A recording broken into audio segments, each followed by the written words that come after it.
రోజు లోకంలో ఏమండి దేవుడు ఇచ్చిన ఈ జీవితం విలువ అర్థం కాలేదండి. విలువైన జీవితాన్ని దేవుడు ఇచ్చాడు కదా. ఒక కోటీశ్వరుడు అండి, ఒక కోటీశ్వరుడు ఏమని మాట్లాడుతున్నాడు ఏమండి? ఒక కోటీశ్వరుడు ఏమండి అక్కడ చెయ్యి పెట్టి చెప్తున్నాడు చూడండి. బ్లాక్ సూట్ వేసుకొని వైట్ షర్ట్ వేసుకొని టై కట్టుకున్నాడే, ఆయన ఎవరనుకుంటున్నారు? ప్రపంచ కుబేరులలో ఒక కుబేరుడు, ధనవంతుడు, బిల్ గేట్స్.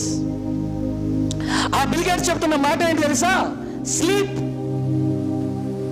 8 గంటలు. మనిషి తన జీవితంలో సక్సెస్ అవ్వాలి అంటే, ప్రయోజకుడు అవ్వాలంటే, నాలా కుబేరుడు కావాలి అంటే ప్రతి మనిషి కూడా ఏం చెయ్యాలో తెలుసా? ఏమంటున్నాడు? నిద్ర 8 గంటలు పోవాలట. వర్క్ పని 9 గంటలు చేయాలట. ఫ్యామిలీ కోసం 2 గంటలు ఇవ్వాలట. మరి దేవుని కోసం గంటే ఇవ్వాలట.